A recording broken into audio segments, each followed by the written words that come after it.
안녕하세요. 다빈치입니다. 6월 26일 오전 11시 6분이네요. 오늘 일요일이죠. 어, 어떻게 힘든 한 주간을 잘들 보내셨나요? 금요일 날 코스닥은 5% 정도 상승했긴 했지만, 그 전에 낙폭이 워낙 커가지고 상당히 힘든 한 주였지 않았나, 이런 생각이 듭니다.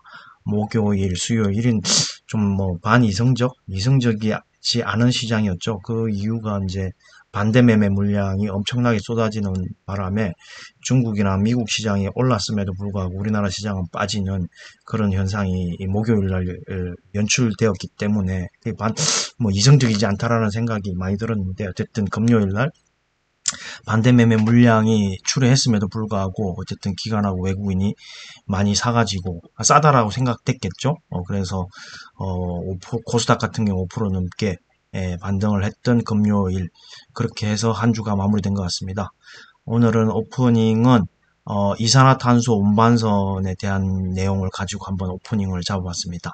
현대중공업그룹 세계 최대 이산화탄소 운반선, 여기 보시면 탄소 포집 저장 CCUS 일명, 예, 그 관련해서 현대중공업그룹이 현대글로비스 외에 미국 성급 협회, ABS, 마샬 아일랜드 기국 이런 대와 이렇게 초대형 액화 이산화탄소 운반선 공동개발 프로젝트 협약을 맺었다. 해서 회사기구가 갑자기 생각 안 나죠? 이름이 약자, 국제회사기구에서 요구하는 액화가스 운반선의 국제협약 바탕, 지금 LNG선도 순항하고 있는데, 다음 차세대 먹거리로 이산화탄소 운반선도, 시장이 커질 거라는 거죠. 이렇게 쭉 한번 읽어보시면, 여기 보시면, 글로벌 CCS, 그러니까 탄소 포집 저장 분야, 연구기관인, 이 글로벌 CCS 연구에 따르면 이 시장은 매년 30% 이상의 성장이 기대된다. 2050년은 전 세계 탄소 포집량이 76억 톤에 달한다. 그러면 이런 이산화탄소를 액화시켜 운반을 하면 어디다 쓰냐? 저장 장소로 보면 석유가스를 다 뽑아내 빈 채로 남아있는 해상 유수 가스전에 이산화탄소를 주입을 해서 그 압력으로, 낮아진 압력으로 이산화탄소 주입한 다음에 이제 압력이 높아지면 다시 남아있는 원유를 뽑아내는 기술을 응용한 것이다. 이렇게 해서 필요 없는 이산화탄소를 가지고 활용하는 거죠. 그래서 여기 보시면 그림으로 나타난 게 보면은 에너지 생산 과정에서 이산화탄소 발생한 거를 고집, 압축을 해서 터미널, LNG 터미널하고 똑같겠죠. 고압 액화에서 배를 실어 날라서 아니면 해저 배관으로 운송한 다음에 여기서 해상 CO2 주입을, 여기서 이산화탄소를 저장해 놨다가 주입을 해서 여기에 이제 유전을 뽑아낸다는 거죠. 낮아진 압력을 다시 높여서 뽑아낸다는 그런 건데, 어쨌든 배도 이런 일단 시장이 커진다라는 거고, 그래서 배도 이제 우리 LNG선 외에 또 이런 이산화탄소 운반선도 향후 시장이 커짐으로 해서 이런 배도 만든다. 물론 이제 배를 운반하는 물건이 무엇이냐에 따른 것도 있겠지만, 이제 에너지 연료, 선박 추진 연료에 대한 것도 관심을 가지셔야 되고, 저는 이 이산화탄소 운반선 나오니까 바로 떠오르는 종목이 있었습니다. 물론 이제 배를 만드는 현대중공업그룹도 주목받겠지만, 저는 바로 이산화탄소를 포집하는 유니드가 생각이 났습니다. 탄산칼륨, 유니드가 생각나서 탄소 포집을 하려면은 그 탄산칼륨, 가성칼륨을 써야 되잖아요. 그 유니드에서 생각나는. 지금 주가가 물론 10만 원 위로 올라서 12만 원 넘어갔다가 다시 이제 조정을 좀 받긴 했지만, 향후 이제 미래를 생각한다면 유니드도 좋을 거다. 이런 생각이 들었습니다. 두 번째로는 일진 머티리얼즈가 그제죠. 금요일 날 공시를 했습니다. 삼성 SDI하고 2차전지 동박 공급 계약을 했는데 8조 5,262억 2,400만 원입니다. 8조 5,262억 2,400만 원인데, 이게 이제 2030년 말까지죠. 2030년 말까지고 22년 6월 24일부터니까 이게 이제 계산을 해보니까 8년 반 정도 됩니다. 8년 반. 8년 반 정도 되니까 한 해에 1조 정도의 매출이죠. 단순 계산해서 한 해에 1조 약간 넘는 건데, 어쨌든 삼성 SDI가 필요로 한 연간 2차전지 일렉 보유 전체 물량 60% 정도, 60% 정도를 이제 일진 머티리얼즈에다가 계약을 했다라는 거죠. 그리고 여기 밑에 보시면은 기타 투자 판단과 관련한 중요 사항에 대한 내용이 나오는데, 여기 보시면은 당사가 계약한 동계약세 계약 물량에서 25년 이후에는 수치가 확정된 게 아니다. 그래서 그때의 예상 공모액 55에서 80%까지 변동될 수 있다. 현재는 60%였죠. 위에 60%였는데 그 이후에는 55에서 80%까지 변동 사항이 되고, 이 경우 계약 금액은 8조 원에서 약 10조 원으로 예상된다. 네, 이렇게 되어 있습니다. 어쨌든 이것도 일진 머티리얼즈가 최근에 이제 매각 이슈가 있어가지고, 그런 것도 있지만 장 분위기에 의해서 상당히 많이 빠졌죠. 매각 이슈도 있었고. 근데 이런 공급 공시가 나와가지고, 물론 장 분위기가 좋아서 올랐지만은, 이런 것도 한몫을 했다. 그리고 2차 전지는 계속적으로 봐야 된다라는 거에 연장선상에 있다라는 걸 말씀드립니다. 그래서 먼저 일진 머티리얼즈 차트를 한번 보시면 최근에 엄청 많이 빠졌다가 거의 4일 연속 빠졌다가 오히려, 그러니까 한 주를 따지면 날 하락하고 하루 금요일 날 상승한 격이죠. 69,400원까지 목요일 날 떨어졌으니까. 그리고 78,400원 종가긴 한데 어쨌든 8만원 근처까지 갔었던 거죠. 87,000원까지 갔었죠. 87,000원까지 찍고 갔었는데, 어쨌든 RSI가 거의 목요일 날 엄청나게 많이 20일까지 떨어졌으니까요. 예. 그리고 다시 40 정도까지 올라왔는데, 아무튼 2차 전지에 관련된 종목들은 정기적으로 장기적으로 분할 매수 대응이 맞다고 봅니다. 어쨌든 미국 전기차 시장이 아직 개화도 안 했고, 개화라기보다는 이제 싹을 틔우는 그런 정도의 시기고, 이제 중국은 어느 정도 비중을 차지하는 시장이 됐고, 그 다음에 이제 유럽 그렇게 되는데, 계속적으로 관심을 가져야 됩니다. 양극재, 음극재, 동박, 전해액 이런 식으로 해서 4대 영역이라고 할까요? 그쪽 그냥 지속적으로 관심을 가지시면 좋을 것 같고요. 그다음 일진 머티리얼즈, 아까 실적을 공급 계약을 봤는데 실적을 갖고 추정을 해보면은 지금 22년 올해에 1조가 안 되거든요. 예상 매출액이 1조가 안 되는데 그 계약만 봐도 1조가 넘을 단순 계산해도 1조가 넘을 거라는 생각이 듭니다. 그러면은 삼성 SDI에만 들어가는 그거지만 또 다른 매출이 있을 거잖아요. 동박만 하는 게 아닐 거라고 보고, 다른 소소하게 들어가는 그런 매출도 있을 거고, 만약에 공급선이 삼성 SDI뿐만 아니라 다른 데도 있으면 매출이 1조가 기본적으로 넘을 거라는 생각이 드는 거죠. 22년 이후에. 근데 현재 22년 예상치가 이제 약 1조에 가까운 9,794억이고 영업이익이 1,185억, 순이익이 984억이면 이 정도 했을 때 이제 포워드 PER이 34배 정도인데, 그보다 많아지니까 어쨌든 주가가 올라가긴 가겠지만 포워드 PER도 낮아질 거라는 생각이 듭니다. 현재는 58배 정도지만, 그리고 외국인 지분율 10% 넘고 3조 6천억이죠.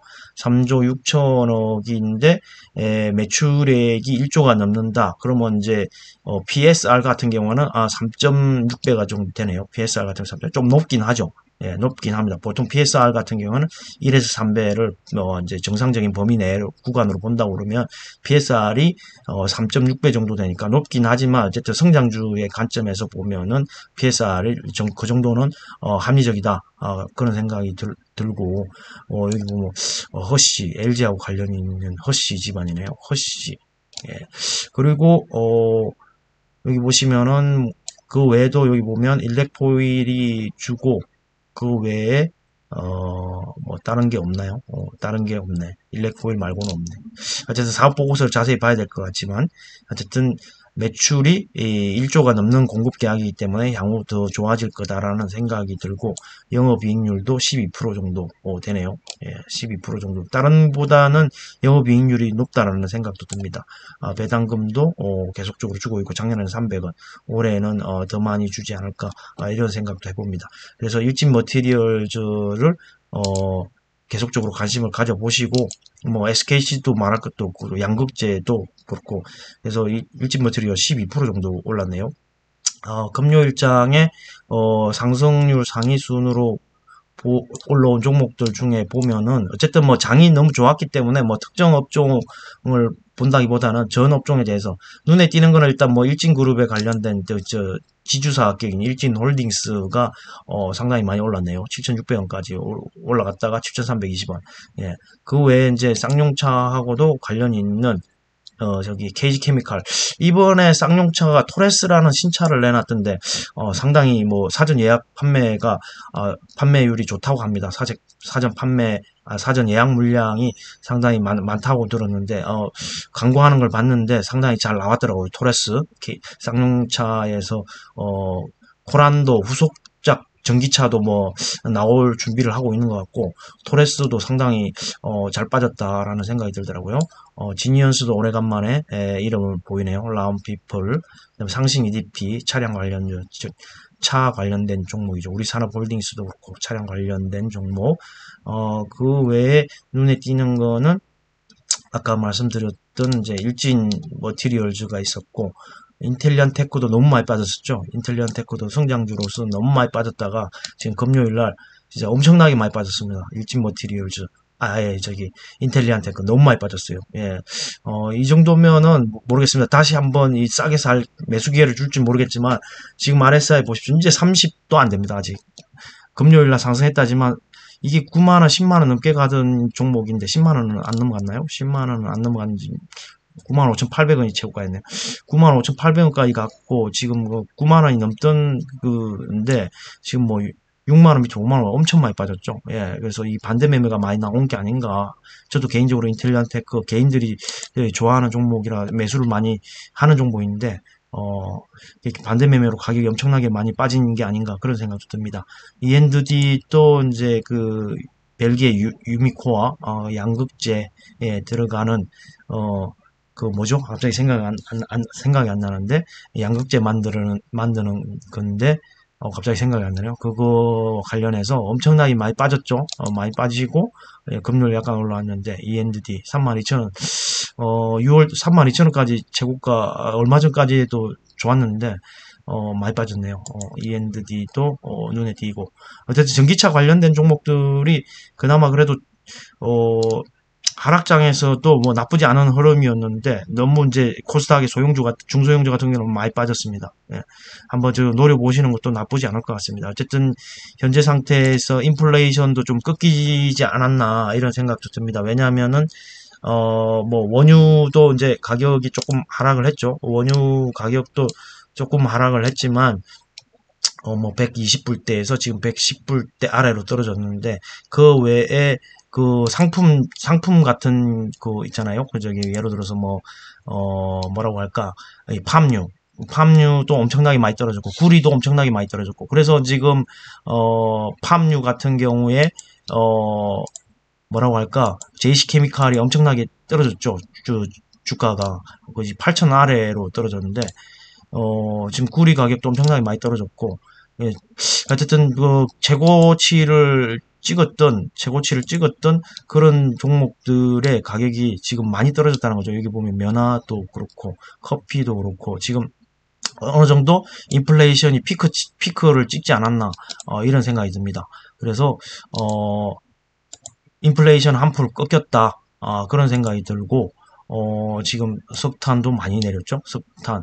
유가가 조금 뭐 그렇게 해도 뭐 그 정도 강세를 보이고 있긴 한데 가스도 그렇고 어쨌든 인플레이션에 영향을 미쳤던 곡물, 금속 이런 거는 좀 많이 꺾였다. 그래서 이제 인플레이션 피크를 친 게 아닌가. 이런 그 전망들이 많이 나오고 있죠. 그래서 향후는 조금 뭐라고 할까 좀 긍정적으로 가지 않을까라는 생각도 드는데 시장을 좀 지켜봐야 될 것 같고요. 그래서 우리나라가 유독 많이 떨어졌기 때문에 좀 기회가 있지 않을까라는 생각도 해봅니다. 그리고 뭐 바이오주들 그 꿈틀꿈틀 하고 있고요. 그 다음에 파임 테크닉스 폴더블 폰에 관한 거고 그 외에 게임주들도 카카오 게임즈를 필두로 해서 뭐 신작 모멘텀이 좀 있는 것 같고요. 반도체는 BSK가 진짜 많이 떨어졌습니다. 이렇게 많이 떨어졌는데 BSK라 그러니까 반도체 제우스 진짜 반도체는 너무 많이 떨어졌어요. 예, 그래서 저는 뭐 어쨌든 장기적으로 분할 매수하는 차원이고 그 다음에 코스모 신소재라든가 양극재 관련 종목도 엄청난 하락을 보이는데 그래도 코스모 신소재 같은 거는 뭐 거의 빠지지는 않았어요. 나흘 정도 조정을 받긴 했지만 그래도 5만 원 밑으로 살짝 내려갔다가 지금 다시 56,100원까지 올라왔는데 이런 종목들이 만약에 이런 하락장에서 분할 매수했다고 하면은 어느 정도 수익이 났을 수도 있겠죠. 예. 어쨌든 2차 전지에 대해서는 여전히 긍정적인 시각. 반도체는 좀 상당히 좀 아쉬운 면이 많이 있습니다. 반도체 같은 경우는 좀 아쉬운 면이 있는데 어 뭐라고 할까 하락폭이 컸던 종목들은 조금 그래도 사볼만 하지 않을까라는 생각이 듭니다. 그리고 삼성전자도 많이 빠졌죠. 예, 하이닉스도 많이 빠지고 어쨌든 대형주들이 좀 올라줘야 됩니다. 그리고 제가 말씀드렸던 타이거 차이나 전기차 솔라액티브도 상당히 견조합니다. 이 하락장에서 올랐어요. 예, 뭐 이틀 좀 조정받긴 했지만 월화 조정받긴 했지만 이제 화수 조정했지만 지금 계속적으로 쭉 올라옵니다. 중국 시장이 나쁘지 않거든요. 중국 시장이 금요일에도 보면은 올랐잖아요. 금요일에도 보면 올랐는데 상하이 종합 지수도 상당히 좋은 흐름을 가지고 있습니다. 중국 시장이 지금 뭐 목금은 약간 올랐죠. 목금 오르고 월화수는 내렸지만 목금이 올라가지고 어쨌든 차이나 전기차 솔라액티브의 흐름도 상당히 볼만하다. 이전에 이게 ETF가 2만원까지도 갔죠. 2725원까지. 이게 만원에서 출발해가지고 2만원까지 갔으니까 100% 성장을 했고, 상승을 했고, 그 다음에 약간 뭐 만원까지 내려왔다가 다시 이제 18,000원까지 올라왔는데, 이 종목도 지금 뭐 많이 올라왔지만은 어느 정도 계속적으로 눈여겨볼 만하다, 라는 생각이 듭니다. 중국에서도 지금, 해외, 미국 시장이 상장된 중국 전기차 3대장, 아니 뭐 3대장보다 4대장까지 뽑은 비아디를 필두로 해서 엄청나게 많이 올랐죠. 샤오펑도 많이 올랐고 니오도 많이 올랐고 리오토도 많이 올랐고 예, 전기차 이제 중국의 종목들은 많이 올랐습니다. 그래서 이제 이런 종목도 간다라는 거죠. 구성 종목 자체가 전기차 위주로 되어 있고 이제 양극재, 리튬 뭐 이런 거로 되어 있기 때문에 향후에 또 좋은 흐름을 보이지 않을까라는 생각이 듭니다. 에코프로비엠, LNF, 일진홀딩스, 뭐 앞서 이야기했던 뭐 네이버, 뭐 장이 너무 금요일은 하락폭이 너무 커서 이게 그러니까 하락폭이라기보다 그전까지 하락폭이 너무 컸기 때문에 금요일 날 이 정도 뭐 5% 가지고는 만족할 수 있는 건 아니죠. 뭐 되돌림도 어느 정도 더 이상은 이제 800 이상은 올라가야 되지 않을까. 코스닥 지수가 지금 750밖에 안 되는데 그래야 정상적이지 않나 이런 생각이 들고요. SK이노베이션이 20만 아래에서는 좋은 매수 기회이지 않나라는 생각이 듭니다. SK이노베이션이 지금 너무 많이 떨어졌잖아요. 지금 보시면 25만원 정도에서 지금 20만 아래까지 떨어졌는데 제가 볼 때는 SK이노베이션이 뭐 현금 여력이 있다 그러면 충분히 매수해 볼 만하다는 생각이 듭니다. SK이노베이션. 예. 너무 많이 떨어졌습니다. SK이노베이션. 예. 그 외에 뭐 셀트리온 계열들이 요즘 조금 뭐 주목을 받는 것 같고요. LG 에너지솔루션도 40만 원 밑으로 깨졌었는데 충분히 40만 원 아래에서는 좀 분할 매수 차원에서 접근해 볼 만하지 않을까. 해운주도 많이 떨어졌고, 뭐 금요일 하루 빼고는 많이 떨어지지 않은 종목이 없을 정도니까요. 예. 뭐 분할 매수 한다는 차원에서, 리스크 관리도 하면서 어느 정도 좋은 종목들은 분할 매수 한다고 그러면 충분히 이 이익을 낼 수 있다. 이 어려운 장에서도 이익을 낼 수 있다. 그런 생각이 듭니다. 뭐 이렇게 종목을 일일이 뭐 열거할 수는 없을 정도로 너무 많이 떨어져가지고, 예. 어쨌든, 포스코 케미칼이라든지, 지금 2차전지 ETF라든지, 그 SKC라든지, 뭐, 좋은 종목들이 너무 많이 떨어져. 특히 심텍이라든지, 심텍도 보시면은, 이제 기판으로 대표는 심텍도 보면 58,300원에서 지금 뭐 35,000원까지 떨어졌으니까, 외국계 증권사 레포트의 위력도 있겠지만, 장의 분위기가 너무 안 좋아져, 심텍 같은 종목도 너무 많이 떨어져요. 뭐, TLB, 이런 종목, DDR5 그 서버용 사피아 래피즈.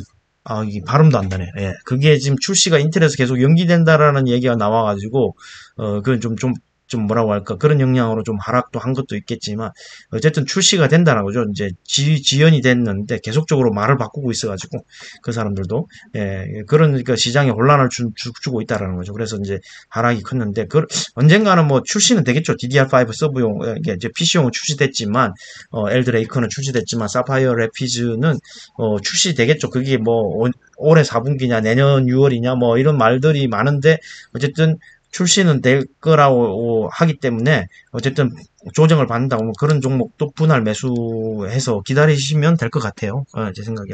그래서 전반적으로 금요일 날 하루 장은 살아났긴 하지만 월요일까지 이어질 것처럼 보여요. 왜냐하면 미국 장이 좀 금요일도 좋았잖아요. 그 금요일에 미국 장도 좋았고 유럽도 좋았기 때문에 그 흐름을 월요일도 이어갈 수 있지 않을까라는 생각이 듭니다. 그리고 아까 이제 중공업, 조선 관련해서 계속적으로 말씀드렸고, 그래서 이제 이산화탄소 운반선에 대해 이야기하면서 제가 유니드를 이야기했는데, 유니드에 대해서 한번 차트를 보고, 그 다음에 이제, 극장 관련해서 한번 보겠습니다. 유니드도 많이 떨어졌죠. 99,000원, 10만원 아래로 떨어졌네요. 충분히 매수해 볼 만한 게 아닌가라는 생각이 듭니다. 유니드도. 유니드 실적이 지금 1조, 작년 1조 1000억 정도에서 올해 1조 6천억 정도고, 지금 보면 2분기 예상 실적도 상당히 좋게 나오잖아요. 영업이익률도 17%대면은 엄청납니다. 유니드도 이런 실적이면 충분히 사볼만 하다라는 생각이 들고요. 지금 PER이 4.8배, 포워드 PER 4.5배. 제가 이건 너무 싸다라는 생각이 듭니다. 너무 싸다. 월요일 날 SK 이노베이션, 유니드 이런 종목을 노려야겠습니다. 너무 많이 내려왔어요. 배당도 1,700원. 이 정도면은 뭐 유니드 매력적인 종목 아닌가요? 이산화탄소 운반선 그 기사에서 아이디를 얻은 다음에 유니드, 그 다음에 JC케미칼도 너무 많이 떨어졌다는 생각이 듭니다. 아무리 팜유가 많이 떨어지긴 했지만 이 회사가 뭐 물론 팜유로도 매출이 있겠지만 그 외에 주력이 이 바이오 디젤, 바이오 중유 뭐 이런 건데 팜유가 떨어져서 뭐 물론 하락이라는 게 어떤 거에 의해서 정확하게 하락했는지 뭐 그 이제 시장 분위기 때문에 많이 떨어지긴 했지만 8,000원, 이제 8,000원이네요. 제가 볼 때는 충분히 이 회사 종목도 사볼만 하지 않을까라는 생각이 들 정도입니다. 너무 많이 떨어졌어요. 너무 많이 떨어졌다는 생각이 들고 JC케미칼 그 외에 이제 마지막으로 끝으로 저는 이제 여러분이 그 탑건 매버릭을 보셨는지 모르지만 엄청난 흥행 기록을 쓰고 있습니다. 현재까지는 외국에서도 마찬가지고 중국에서는 개봉을 안 하지만 이제 전 세계 미국, 캐나다에서 엄청나게 흥행 기록을 쓰고 있고 우리나라에서도 지금 개봉한 지 한 3, 4일 지났는데 이번 주말을 지나면은 아마 월요일 날 그 뉴스 기사가 나오면서 데이터가 나오지 않을까라는 생각이 드는데 그래서 극장 체인 같은 경우 지금 한번 여러분 극장 체인 같은 게 뭐 콘텐츠리 중앙이라든가 CJ, CGV를 공략해 볼 만하지 않을까라는 생각이 듭니다. 물론 채권 발행에서 뭐 어떤 뭐 재무적인 이슈가 있어갖고 주가가 힘을 못 쓴다라는 뭐 보도도 있었지만은 제가 볼 때는 지금 흥행 대작이 줄줄이 개봉을 한다는 거죠. 일단 뭐 토르 4인가요? 러브 앤 썬더도 나올 뿐만 아니라 국내에 그다음 칸 영화제에서 수상한 영화들도 뭐 개봉을 하고 있고 제가 한산도 기대하고 있죠. 김한민, 이순신 장군의 3부작 한산도 기대하고 있고 대작들이 계속적으로 나오고 있고 올 연말에는 아바타2도 나오기 때문에 제가 볼 때는 올해는 극장가의 그 흥행이 예상이 됩니다. 그래서 이렇게 싸진 게다가 이제 티켓 값이 많이 올랐잖아요. 옛날에 9만원, 2D 같은 경우는 9만원이래. 9천원 정도로 영화를 봤잖아요. 8천원, 9천원 영화를 봤는데 지금은 14,000원에 말입니다. 그러니까 이게 이제 코로나 때문에 너무 어려웠기 때문에 극장들이 이 티켓 값을 올려서 그걸 좀 만회하려고 해서 티켓 값을 많이 올렸어요. 그럼에도 불구하고 영화를 보러 간다는 거죠. 14,000원 주고. 그리고 탑건 같은 경우에는 아이맥스 관을 뭐 추천을 많이 하던데 저도 개인적으로 아이맥스 관에 가서 탑건 매버릭을 보려고 하는데 그런 그 이제 충분히 2만 원이라는 아이맥스 그 어떤 값을 주고 볼만 하다라는 거죠. 그래서 제가 볼 때는 이제 뭐 극장은 티켓 값보다는 거기 가서 뭐 음료수를 먹거나 팝콘을 먹거나 그런 부대 수입이 훨씬 마진이 좋다고 하죠. 그래서 그런 거에 대한 매출로도 인해서 수익성이 상당히 좋아질 거다. 그렇게 해서 뉴스에 만약에 월요일 날 이게 뭐 극장 관객 수가 또 뭐 이렇게 나온다고 하면, 수치가 나온다고 하면 분명히 이런 거는 움직일 거라는 생각이 듭니다. 그래서 콘텐츠리 중앙이라든가 그 CJ, CGV, 메가박스 운영하는 거 뭐 그런 종목들도 공략해 볼 만하지 않을까라는 생각이 듭니다. 그래서 이런 종목도 한번 좀 보시라. 왜냐면 이제 너무 지금 대작이 개봉해서 흥행을 하고 있기 때문에, 예, 이런 종목도 볼만하다라는 생각이 듭니다. 어, 주말입니다. 어쨌든 푹 쉬시고, 뭐 장마 기간이라고 해서 비가 또 예보가 됐는데, 이게 요즘 일기 예보가 잘 안 맞는 것 같아요. 어쨌든 오늘 저녁인가요? 오후. 그다음 내일 또 비가 온다고 하는데, 어쨌든 건강 관리 잘 하시고, 날도 그래서 덥기도 하지만 습하기도 하고, 예, 어쨌든 주말 잘 보내시기 바랍니다. 오늘은 이것으로 마치겠습니다. 감사합니다.